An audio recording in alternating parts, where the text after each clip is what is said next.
ce jour dédié pour la Rivua Shema de Ora Viva Bat Michel Bezrat Hashem. Donc Nissim pose la question, le temps de Mincha.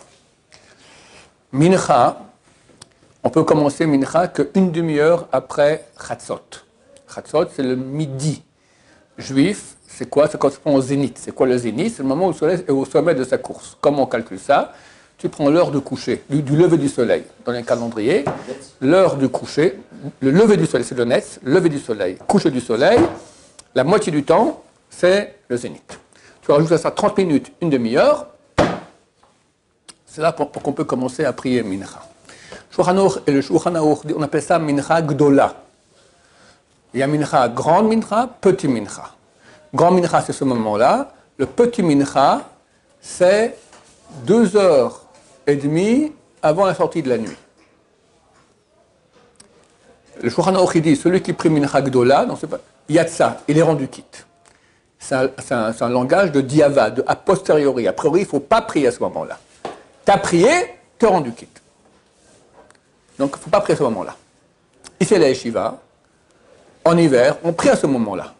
Pourquoi? Parce que si on prie plus tard, ce sera au milieu de 7 heures de l'après-midi. Ça casse tout. Pour l'étude de Torah, si ça va tout casser, alors on prie. On prie juste après le zénith, donc Mincha Gdola.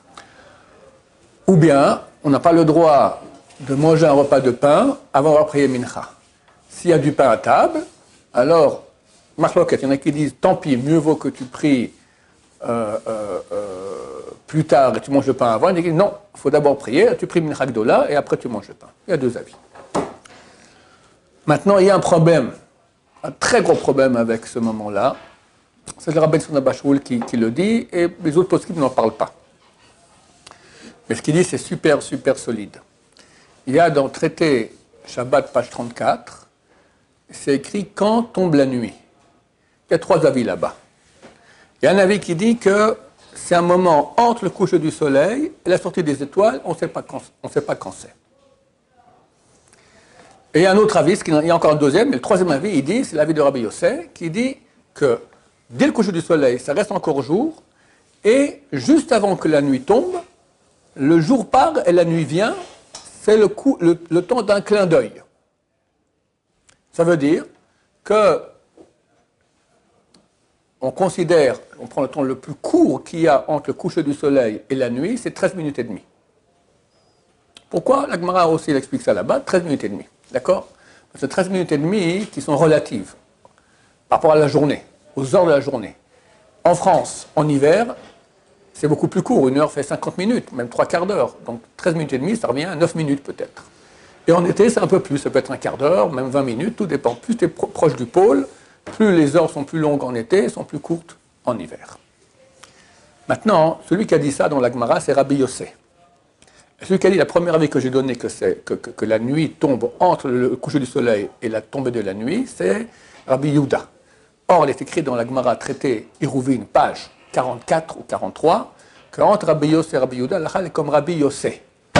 Rabbi Yossé, toujours l'halakha est comme lui. Il est très très humble, l'halakha est comme lui. On était sur sa tombe, si vous vous souvenez. Rabbi Saglili? Non, Rabbi Yossé Stam, Ben Khalafta. C'était la première tombe qu'on a fait, c'était Matia Ben Harash. Ouais. Après, on a fait Habakkuk Hanavi. Ouais. Après, sur la route, il y avait Eliezer Ben Yaakov, petite grotte fallait descendre. Et après, on est tourné à gauche, il y avait là-bas deux tombes. Ah oui, avec son père. Voilà, avec son père. Ça, c'est Rabbi Yossé. Voilà, Rabbi Yossé et Khalafta, son père. La halakha est toujours comme lui. Il y a une page dans la Gemara, c'est page 118 de Shabbat, une demi-page de toutes les qualités qu'il avait.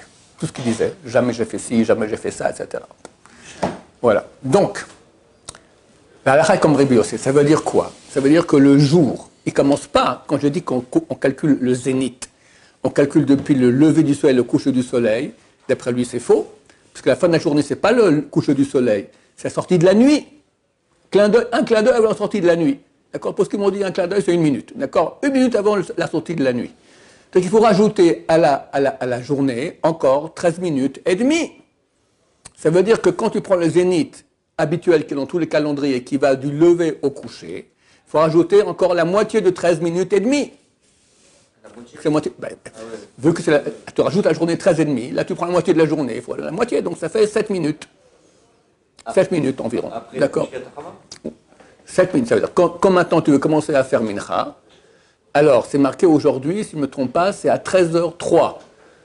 C'est une demi-heure après Chatzot, après le zénith. Il faut rajouter 7 minutes. 13h10. Et tous les endroits qui prient mincha gdola, ils font à 7h03 pile. Et d'après le Rabben Sion, c'est bracha le batala, tu pries mincha avant le temps. Et il a un argument super solide parce qu'il dit la lacha est comme Rabbi Yossé. Donc le zénith qu'on te donne le calendrier, il est faux. Il faut rajouter à ça 7 minutes. Ça, c'est un très très grand. Bon, personne ne fait ça, à part ceux qui ont étudié ce sujet de Rabbi Sion et qui ont compris que c'est vraiment comme ça la lacha. Donc ça vaut la peine, si tu veux faire les choses bien, de ne pas prier exactement une demi-heure après le zénith, mais 40 minutes. Rajouter un peu plus. Maintenant, jusqu'à quand? Vu que Rabbi Yossé dit que le jour continue jusqu'à 13 minutes après, 13 minutes et demie après le coucher du soleil, pour tout ce temps-là, tu peux faire mincha sans aucun problème. Donc on fait mincha, on fait tachanoun, il y en a qui ne font pas tachanoun après le coucher du soleil. Nous, on fait sans aucun problème tout ce temps-là parce que c'est encore jour. Parce que la lacha est comme Rabbi Yossé. Juste avant de ces accords, on ne peut plus. Dès 13 minutes et demie après le coucher du soleil, on ne peut plus commencer à faire mincha. C'est possible, c'est bien d'avoir déjà fini mincha. Si tu commences avant, tu peux continuer encore un peu. Pas tout le monde est d'accord là-dessus. Baruch Adonai, l'olam, amen va amen. Bonne journée à tous.